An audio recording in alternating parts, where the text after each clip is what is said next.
هل لك سر عند الله بينك أنت وبين الله هل لك صدقات تخفى. السلام علیکم ورحمۃ اللہ وبرکاتہ. بسم اللہ الرحمن الرحیم. الحمدللہ والصلاة والسلام علی خیر خلق اللہ، اما بعد. ایک سوال کیا گیا ہے کہ رجب کا مہینہ گزر رہا ہے اور اس کی فضیلت کے متعلق کچھ بتا دیجئے، اور خاص طور پر شعبان کی فضیلت بتا دیں کہ اس میں کون سے اعمال کیے جائیں زیادہ اجر پانے کے لیے، اور اللہ کے رسول صلی اللہ علیہ وسلم شعبان کے مہینے میں کیا عمل کرتے تھے. تو گویا کہ سوال کے دو حصے ہیں، ایک کا تعلق رجب کے ساتھ ہے اور ایک کا شعبان کے ساتھ ہے. رجب یہ ان 12 مہینوں میں سے ایک مہینہ ہے کہ جن کو نبی صلی اللہ علیہ وسلم نے حرمت والا قرار دیا ہے. 4 مہینوں کو، ذوالقعدہ، ذوالحجہ، محرم اور رجب، یہ 4 مہینے حرمت والے ہیں. جاہلیت میں رجب کے مہینے میں بتوں کے نام پر لوگ جانور ذبح کرتے تھے اور اس کو عتیرہ کہا جاتا تھا، رجبیہ بھی کہتے تھے. نبی صلی اللہ علیہ وسلم نے اس رسم کو توڑا اور فرمایا لا فرع ولا عتیرہ، نہ تو فرع ہے وہ جانور کا پہلا بچہ جو بتوں کے نام پہ چھوڑ دیا جاتا تھا، فرمایا نہ اس کا اسلام کے ساتھ کوئی تعلق ہے، اور نہ عتیرہ یعنی رجب کے مہینے میں جو جانور بتوں کے نام پہ وہ ذبح کرتے تھے. تو اسی طرح رجب کے مہینے میں ایک نماز ادا کی جاتی ہے صلاۃ الرغائب کے نام سے. تو یہ بھی بدعت ہے، اس کا نبی صلی اللہ علیہ وسلم سے کوئی ثبوت نہیں ہے کہ رجب کی پہلی جمعرات کا روزہ رکھا جائے اور جمعہ کو مغرب اور عشاء کی نماز کے درمیان 12 رکعتیں ادا کی جائیں، اس طرح کہ ہر رکعت میں 3 مرتبہ سورۃ القدر کی تلاوت کی جائے اور 12 مرتبہ سورۃ الاخلاص کی، اور نماز سے فارغ ہو کر 70 مرتبہ یہ ورد کیا جائے اللہم صلی علی محمد النبی الامی وعلی آلہ، اور اس کے بعد پھر سجدہ میں 70 دفعہ سبوح قدوس رب الملائکۃ والروح، اور اس کے بعد پھر انسان جو مانگے اسے ملتا ہے، اور حتیٰ کہ یہاں تک لکھ دیا گیا کہ اس کے سارے گناہوں کو بخش دیا جاتا ہے، چاہے سمندر کی جھاگ کے برابر کیوں نہ ہوں، درختوں کے پتوں کے برابر کیوں نہ ہوں، اور اپنے خاندان میں سے 700 لوگوں کی یہ بندہ قیامت کے دن شفاعت کرے گا. اس طرح کی یہ بات موجود ہے، لیکن یہ روایت جو ہے نا یہ موضوع ہے. موضوع کا معنی ہوتا ہے من گھڑت، جس کو جھوٹی گھڑ کر اللہ کے رسول کی طرف منسوب کر دی گئی ہو. امام ابن جوزی، امام ابن رجب، امام نووی، امام شوکانی، امام سیوطی، امام مقدسی، ابن طاہر، تو ان سب حضرات نے اس روایت کو موضوع قرار دیا. لہٰذا اس مہینے میں نہ تو کوئی خاص جانور ذبح کرنا اللہ کے رسول صلی اللہ علیہ وسلم سے کوئی اس کا ثبوت ہے، اسی طرح کوئی خاص نماز اہتمام سے اس کا بھی کوئی ثبوت نہیں ہے. اسی طرح اس مہینے کے اندر 22 رجب کو ایک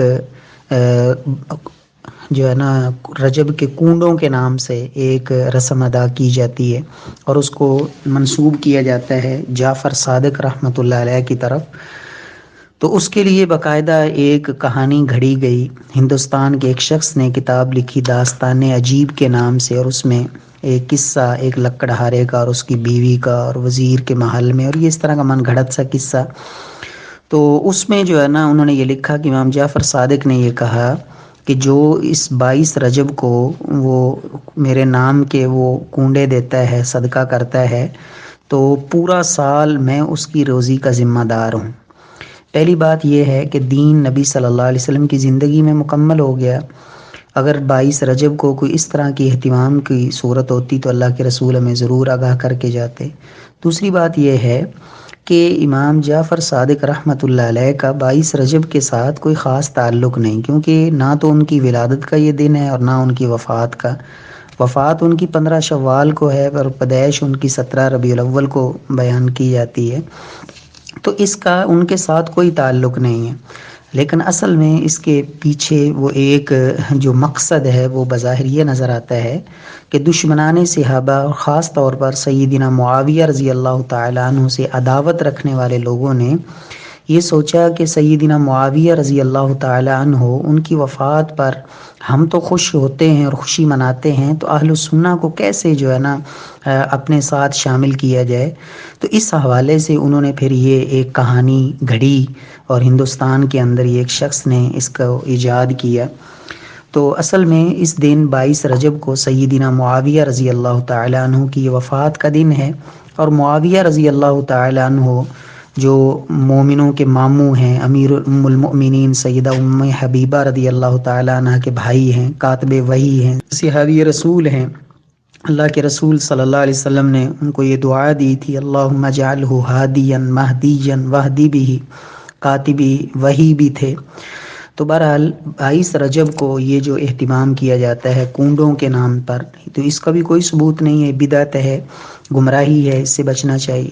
پھر 27 رجب کو یہ ہمارے ہاں معروف ہے کہ یہ معراج کی رات ہے، تو اس کے بارے میں بھی یہ مشہور ہے کہ یہ اس رات کو عبادت کرنی چاہیے، رات عبادت میں بسر کریں اور صبح اس کا روزہ رکھیں۔ تو اس رات کی عبادت یہ کوئی اللہ کے رسول صلی اللہ علیہ وسلم سے ثابت نہیں ہے۔ ابن حجر رحمہ اللہ نے فتح الباری میں 10 اقوال نقل کیے ہیں کہ اللہ کے رسول صلی اللہ علیہ وسلم کو معراج کب کروائی گئی، محرم کے مہینے میں، ربیع الاول کے مہینے میں، رمضان کے مہینے میں، یا رجب کے مہینے میں۔ پھر یہ معراج کب ہوئی، ہجرت سے 1 سال پہلے، 6 ماہ پہلے، 4 ماہ پہلے، 11 ماہ قبل۔ تو اس میں جو سب سے راجح جو انہوں نے بات قرار دی ہے وہ ہجرت سے 1 سال پہلے ہے اور ربیع الاول کے مہینے میں۔ تو مولانا صفی الرحمان مبارک پوری الرحیق المختوم میں 27 رجب کی جو بات ہے اس قول کی، تو انہوں نے بھی تردید کی ہے۔